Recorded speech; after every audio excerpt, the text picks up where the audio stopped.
Disebutkan oleh ahli sejarah bahwa Wahsy ini membunuh salah seorang terbaik di kalangan umat Nabi, yaitu Hamzah, dan dia juga yang membunuh umat terburuknya. Siapa umat terburuk yang dimaksud adalah Musailamah atau Musailimah al-Kadzdzab.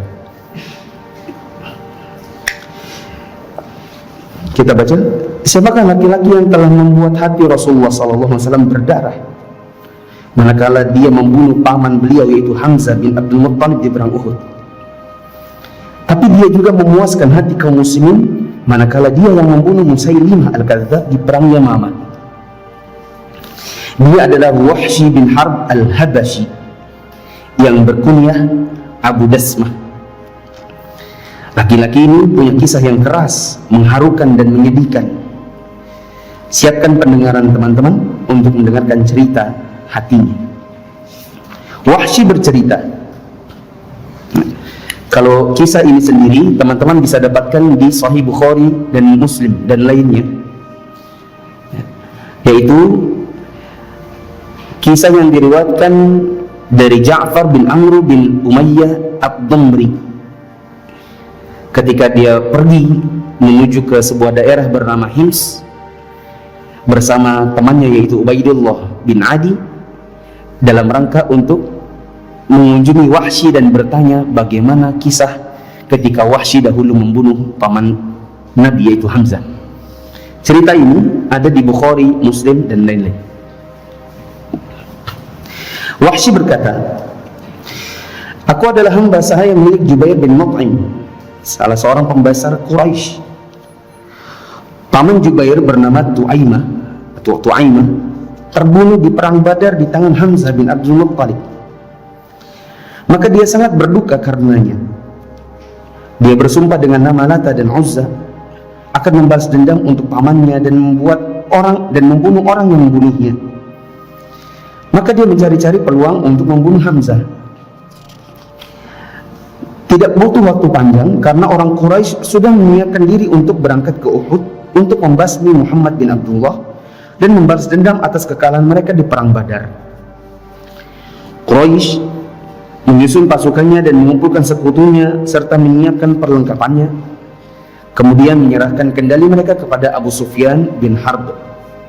Ini yang saya tadi katakan, bahwa di dalam perang Uhud siapa komandannya orang kafir? Abu Sufyan. Waktu Abu Sufyan masih kafir. Nanti insya Allah di minggu depan bila Allah izinkan kita kajian lagi, maka kisahnya adalah kisah Abu Sufyan.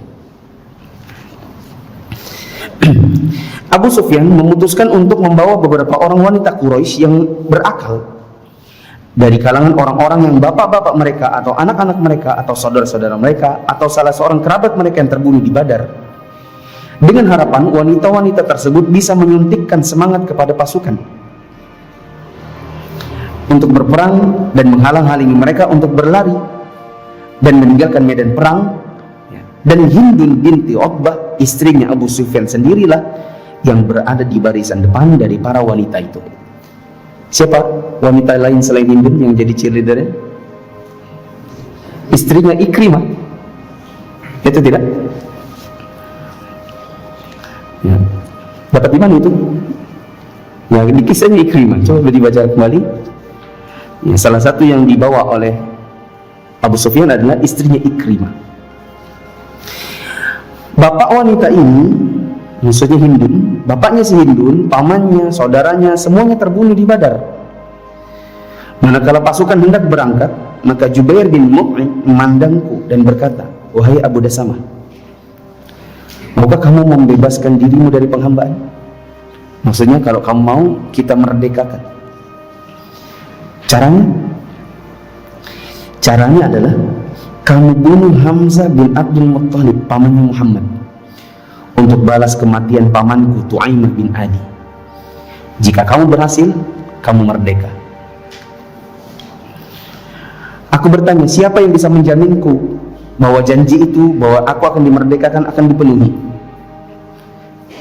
Jubair mengatakan, siapapun yang kamu inginkan dan aku akan menjadikan semua manusia sebagai saksi.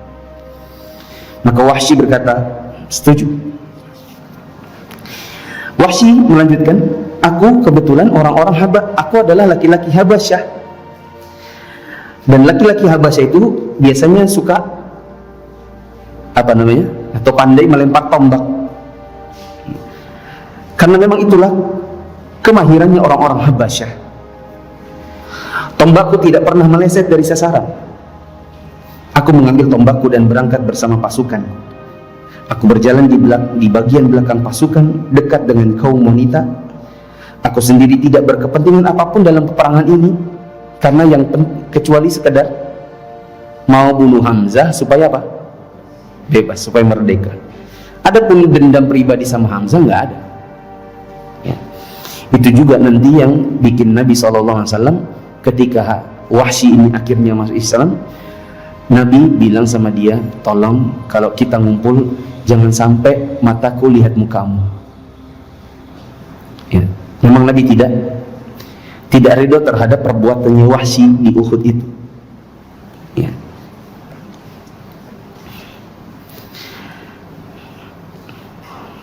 Setiap aku melewati Hind bin istrinya Abu Sufyan, atau dia yang melewatiku, dia melihat tombakku yang berkilat di tanganku di bawah sinar matahari, maka dia pun berkata, wahai Abu Dasama, lenyapkanlah dendam kami dengan membunuh orang yang harus kamu bunuh. Manakala kami tiba di Uhud, dua pasukan bertemu. Aku keluar untuk mencari Hamzah bin Abdul Muttalib. Sebenarnya aku sudah kenal sama Hamzah, dan Hamzah itu sendiri tidak samar bagi siapapun, karena dia meletakkan bulu burung unta di kepalanya untuk memberitahukan para petarung pemberani kepada dirinya, sebagaimana itu dilakukan oleh para pemberani di medan perang.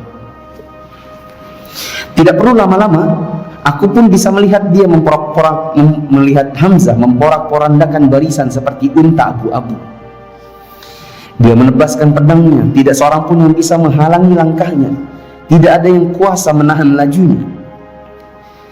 Manakala aku sedang bersiap-siap untuk membidiknya, aku berdiri di balik sebuah pohon atau sebuah batu sambil menunggu dia mendekat kepadaku. Tiba-tiba seorang penunggang kuda Quraisy yang bernama Siba bin Abdul Uzza mendahuluiku. Dia berkata, lawan aku Hamzah. Maka Hamzah menjawab tantangannya. Dia berkata, sini, mendekat sini kamu anaknya wanita musyrik. Hamzah langsung menebaskan pedangnya dan dia pun tersungkur berlumuran darah di depannya. Pada saat itu aku mencari posisi yang pas untuk membidiknya, dan setelah aku mendapatkan posisi yang pas, aku angkat tombakku, dan setelah aku yakin tepat sasaran, aku pun melemparkannya dan tembus di bagian bawah perutnya sampai tembus bagian belakang tubuhnya.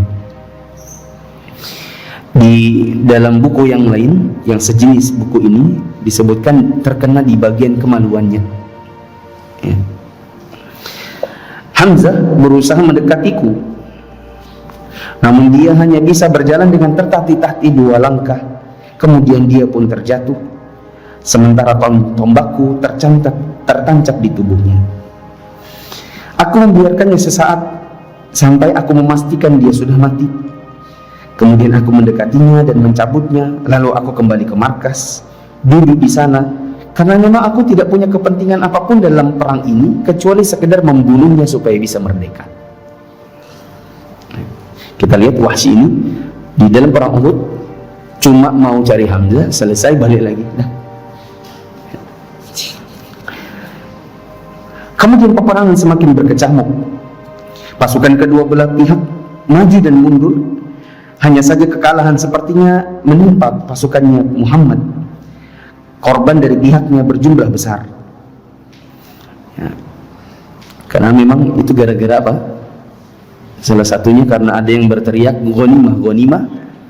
Lalu orang-orang yang ada di Jabal Rumat atau di Bukit Ainain yang bertugas sebagai pemanah, ya, padahal sudah disampaikan oleh Nabi agar tidak turun dalam keadaan apapun, gara-gara dengan ghanimah dan mengira sudah selesai perang dan sudah menang, maka sebagian dari mereka akhirnya turun dan kaum musyrikin berputar balik menyerang mereka dari atas lalu ke bawah, dan akhirnya kaum muslimin pun mengalami kekalahan. Pada saat itu Hind binti Utbah mendekati mayat kaum muslimin yang diikuti oleh beberapa wanita Quraisy.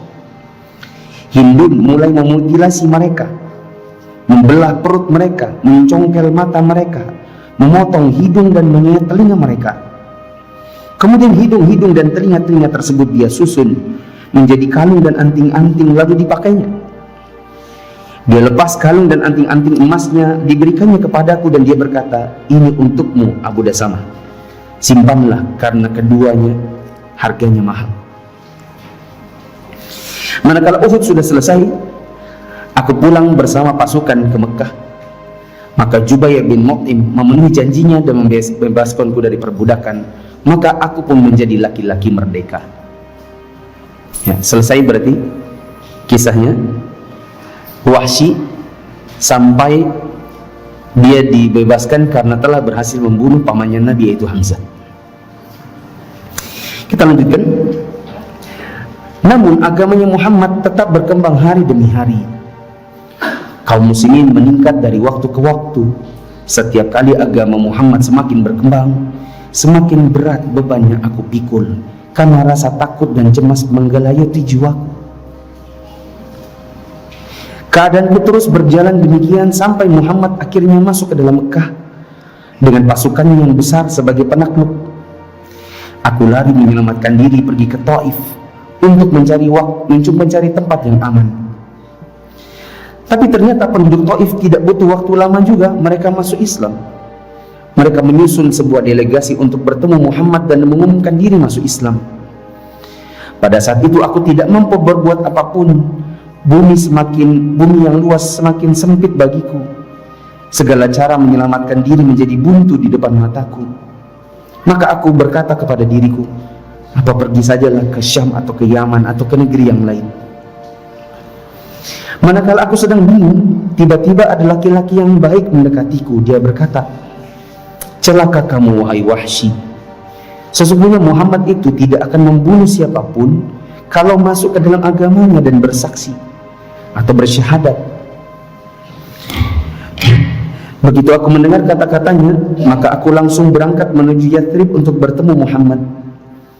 Manakala aku tiba di sana, aku maka aku cari tahu beritanya, dan aku diberitahu bahwa beliau sedang ada di masjid. Aku masuk menemui beliau dengan penuh kehati-hatian dan kewaspadaan. Aku berjalan kepada beliau sehingga aku berada di hadapan beliau, berdiri di sisi kepala beliau, dan aku ucapkan, asyhadu an la ilaha illallah, asyhadu anna Muhammadar Rasulullah. Aku bersaksi tiada Tuhan yang berhak disembah kecuali Allah, dan bahwasanya Muhammad adalah hamba dan utusan Allah. Rasulullah mendengar dua kalimat syahadat, beliau pun mengangkat pandangannya kepadaku. Tapi manakala beliau mengenaliku, beliau langsung menundukkan pandangannya dariku. Beliau memastikan dengan bertanya, kamu Wahsy? Aku jawab, benar Rasulullah. Maka Nabi berkata, coba duduk sini, ceritakan kepadaku bagaimana kamu dulu membunuh Hamzah. Maka aku pun duduk dan bercerita sebagaimana yang barusan kita baca. Manakala aku menyudahi ceritaku, beliau pun memalingkan wajahnya dariku dan berkata, celaka kamu Wahsy. Mulai hari ini sembunyikan wajahmu dariku. Aku tidak mau lagi melihat dirimu setelah hari ini. Maka sejak hari itu aku menghindari pandangan Rasulullah. Jika para sahabat duduk di depan Nabi, aku pilih duduk di belakang beliau. Dan hal ini terus berlangsung sampai Nabi SAW berpulang ke hadirat Allah. Ya. Ini luar biasa kalau kita di posisi ini. Sedihnya itu adalah, ya, memang senikmat-nikmat mengambil ilmu itu berhadapan langsung. Senikmat-nikmat apalagi kalau gurunya Nabi langsung. Kita bisa menimba ilmu, melihat mimiknya, melihat wajahnya. Tapi ternyata Nabi SAW malah berpesan untuk menghindarkan wajahnya dari pandangan Nabi, sehingga dia pun hanya bisa berduduk di sebelah-sebelah atau di belakang. Dan ini sempat terjadi pada Abu Sufyan di awal-awal. Nabi kalau lihat Abu Sufyan nggak mau, sampai nanti ada ceritanya, sehingga akhirnya sejak saat itu Nabi pun akhirnya mulai menerima kehadiran Abu Sufyan. Lebih-lebih lagi Hindun, ya. Tapi Hindun ini ada beberapa versi. Hindun siapa? Saya kira jahat mana antara perbuatan Wahsy dengan Hindun? Jahat Hindun, ya. Kalau Wahsy masih punya alasan, meskipun kita tidak bisa benarkan, dia pengen merdeka, disuruh gitu aja. Sedangkan Hindun lebih ngeri, karena dia belah dadanya Hamzah, itu yang dikunyah-kunyahnya, ya. Lebih mengerikan yang dilakukan Hindun sebenarnya. Tapi terjadi juga Hindun itu di awal-awal menyembunyikan mukanya, Nabi nggak tahu ini siapa. Nah, lama-lama ya, dari sekian percakapan, akhirnya Hindun akhirnya mengaku, saya Hindun binti Utbah, ya. Nah, beda versinya adalah sebagian ahli sejarah ada yang mengatakan yang lebih menerima kehadiran Hindun, sebagian lagi memperlakukan Hindun sama seperti Wahsy, yaitu jadi mukminah, jadi sahabiah, tapi tolong menyingkir dari pandangan, karena Nabi kalau lihat mereka teringat akan kejahatan mereka terhadap pamannya.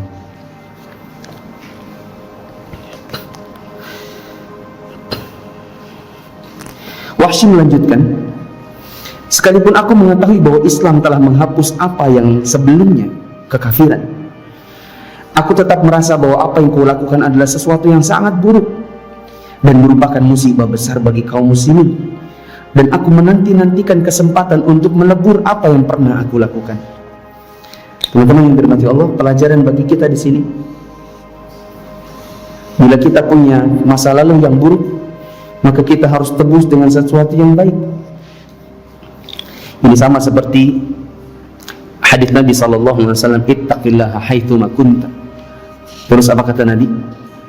Wa atbi'il hasanata wa atbi sayyi'ata al hasanata tamhuha. Kata Nabi SAW, bertakwalah kalian di mana saja kalian berada, dan ikutilah perbuatan yang buruk dengan sesuatu yang baik, supaya yang baik ini bisa menghapuskan dosa keburukan yang pernah dilakukan terdahulu. Logika mudahnya gini, teman-teman. Antum pernah nggak waktu kecil misalnya dimarahin orang tua karena salah, ya, yang salah ya kita misalnya, terus dimarahin, pernah dipukul. Nah, untuk menghilangkan apa kesalahan itu, supaya orang tua kita memaafkan kita, kita mengambil hati gitu. Ini kan, bapak mau pergi ke kantor, kita ambilkan sepatunya, sudah kita sikatkan pakai kiwi, ya, pakai semir kiwi, supaya dia senang gitu. Ya, mama sebenarnya lagi marah, terus kita pun, ada yang bisa dibantu kah? Awal-awalnya kan, yuk, usir sini. Ya, lama-lama ambilkan itu dulu, pisau. Lama-lama sudah makan kan, gitu. Ya kan? Ada proses-proses seperti itu. Nah, ini yang dimaksudkan oleh Wahsy. Meskipun dia tahu bahwa dulu kafir dan sekarang sudah muslim, dan itu menghapuskan dosa kekafirannya, masalahnya belum cukup. Ya, bagi dia itu tetap ada ganjel di hati dan harus ditebus dengan sesuatu. Manakala Rasulullah SAW berpulang ke hadirat Allah dan khalifah sesudahnya adalah sahabat beliau Abu Bakar, Bani Hanifah, kaumnya Musailimah al-Kadzdzab, murtad bareng. Nah, kalau ini kita yakini.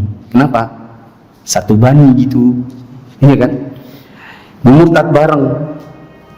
Nah, mereka murtad bersama, orang-orang murtad. Khalifah Rasulullah SAW menyiapkan pasukan untuk memerangi Musailimah dan mengembalikan kaumnya Bani Hanifah kepada Islam. Aku ikut berangkat bersama pasukan tersebut. Aku, Wahsy, mengambil tombakku yang dulu kugunakan untuk membunuh Hamzah bin Abdul Muttalib. Aku bersumpah atas diriku untuk membunuh Musailimah dengan tombak yang sama, atau aku meraih kemuliaan mati syahid. Manakala kaum muslimin menyerang Musailimah dan pasukannya di benteng kematian, kaum muslimin menyatu dengan pasukan musuh. Aku mulai mengincar Musailimah, dan aku lihat dia berdiri dengan pedang terhunus di tangannya. aku melihat seorang laki-laki Ansor mengincarnya sama dengan diriku yang juga mengincarnya. Kami sama-sama mau membunuhnya. Manakala aku merasa bahwa posisiku telah pas, aku goyangkan tombakku, aku pegang erat-erat dan aku lepaskan menuju pada dirinya dan tepat pada sasaran. Pada saat yang sama aku melepaskan tombakku kepada Musailimah. Laki-laki Ansor tersebut melompat ke depan dan menghantamkan pedangnya kepada Musailimah. Hanya Allah yang tahu siapa dari kami yang betul-betul membunuhnya. Jika aku membunuh Musailimah, maka aku telah membunuh orang yang terbaik setelah Muhammad. Maksudnya di kalangan Nabi Muhammad, ya. Karena kalau kita katakan orang terbaik setelah Muhammad, itu siapa? Abu Bakar, ya. Mungkin maksudnya adalah salah satu dari orang terbaik di kalangan umat Muhammad, yaitu Hamzah. Dan aku juga yang membunuh salah satu dari yang terburuk, yaitu Musailimah al-Kadzdzab.